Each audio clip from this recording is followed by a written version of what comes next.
Parfois cynique, parfois confiant, mais jamais complaisant. Francis Gosselin. Christine Saint-Pierre, ancienne ministre libérale, est avec nous. Elle est un peu pressée par le temps, fait que je vais y aller vraiment le plus rapidement possible. Pablo Rodriguez vient de quitter la chefferie du PLQ. Des défis là, certainement à venir. À 10 mois des élections, Madame Saint-Pierre, le parti se retrouve un peu à la case départ. Est-ce que vous avez espoir en la capacité de vos collègues, vos anciens collègues, de remettre la machine en ordre et d'être capable de faire élire suffisamment de députés en octobre 2026? Le parti n'a pas le choix, il faut qu'il se remette en selle parce que, vous l'avez dit, l'élection est à nos portes et le travail à faire est gigantesque. Alors, mais c'est pas un parti qui est un parti de débutants, là. C'est un parti qui a quand même des racines puis qui a une historique et qui est capable, je pense, de rebondir. Mais va-t-il être capable de rebondir autant qu'il l'aurait souhaité il y a 6 mois lorsque le chef a été nommé, a été élu par les militants? Ça, c'est la question qu'il faut se poser. Alors, le parti doit agir rapidement, doit agir aussi dans les règles. Puis, si les personnes qui veulent lever la main, bien ces personnes-là doivent aussi présenter une vision et être très, très claires dans ce qu'ils veulent faire comme chef du parti.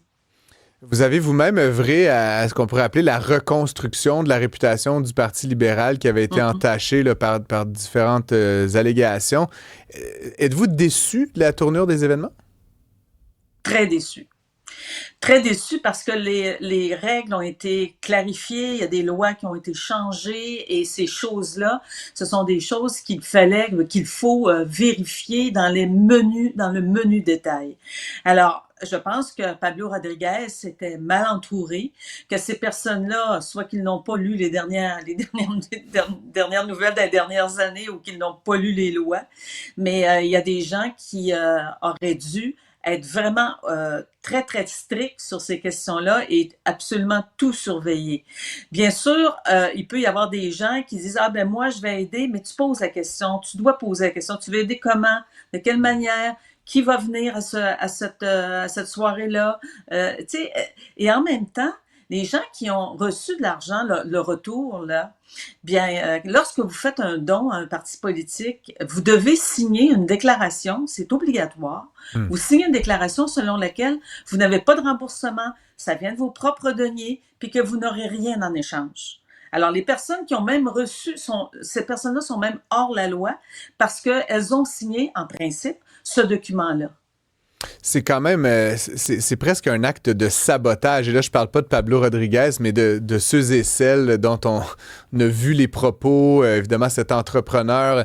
Je m'explique mal comment on est à la fois fièrement libéral, on organise des soirées de financement, on croit à la cause, puis en même temps, on détruit le socle de légitimité, de démocratie. C'est étrange, non? Des membres libéraux qui nuisent au Parti libéral à ce point, non, Mme Saint-Pierre? C'est très étrange, puis personne n'est au-dessus des lois et toutes les démarches, tous les gestes qui ont été posés pour assainir ces méthodes-là, la méthode de financement, bien, ça a tellement fait la manchette, ça a tellement fait couler d'encre qu'il me semble que quelqu'un aujourd'hui qui n'était pas au courant, en avril, qui n'était pas au courant de comment ça fonctionne, moi, je vous avoue, je suis renversée.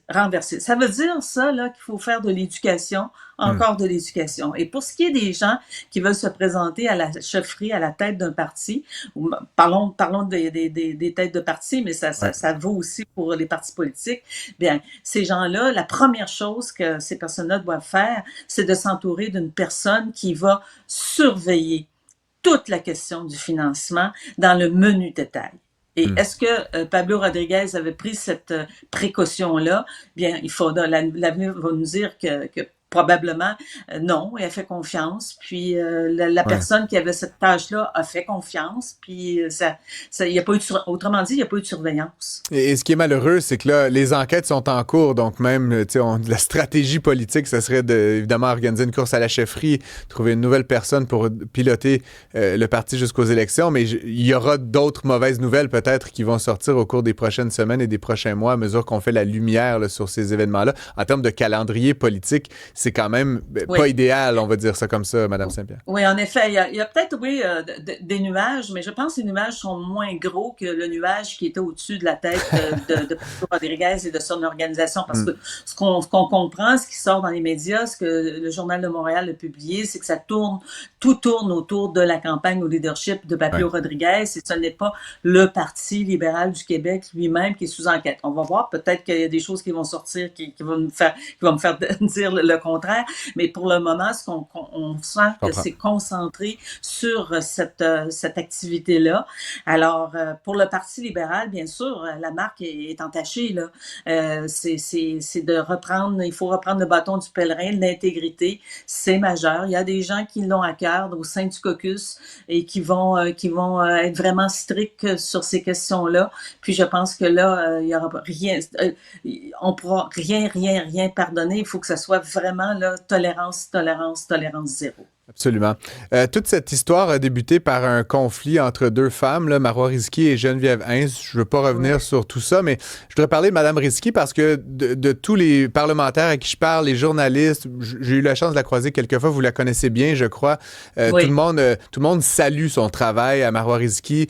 Là, elle a été exclue du caucus libéral par le chef. Bon, puis il y a des histoires d'ego puis de conflits interpersonnels, mais encore une fois, du point de vue c'est une élue libérale de qualité, je pense que tout le monde le reconnaît. Croyez-vous qu'elle pourra réintégrer le caucus jusqu'à la fin de son mandat? Quelle est la suite pour elle spécifiquement?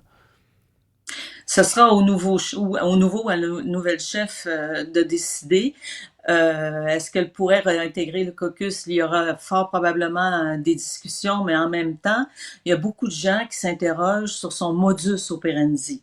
Elle a manifestement découvert des choses qui ont mené à ce que l'on sait aujourd'hui, plusieurs enquêtes. Mais moi, ce que j'entends sur le terrain, les gens à qui je parle se disent pourquoi elle agit de cette manière-là, sa façon de faire, son modus operandi. Ça, il y a beaucoup de questions qui se posent à ce sujet-là. Qu'est-ce qui l'a motivé? Quel était son but exactement? Pourquoi n'a-t-elle pas parlé aux hautes instances du parti? C'est l'institution, il y a non seulement Pablo Rodriguez là, qui s'est vu enfin, ça pouvait montrer la porte, là, carrément. Mais il y a le parti qui est entaché dans tout cela. Alors, quel était le but visé? Pourquoi ça s'est déroulé de cette manière-là? Il y a des questions qui se posent. Moi, c'est une femme que je trouve brillante, que j'admire beaucoup. Mais là-dessus aussi, moi, je pense que un jour, on va probablement avoir la réponse. Mais lorsqu'elle dit qu'elle ne peut pas parler publiquement, je la comprends, puis elle a tout à fait raison.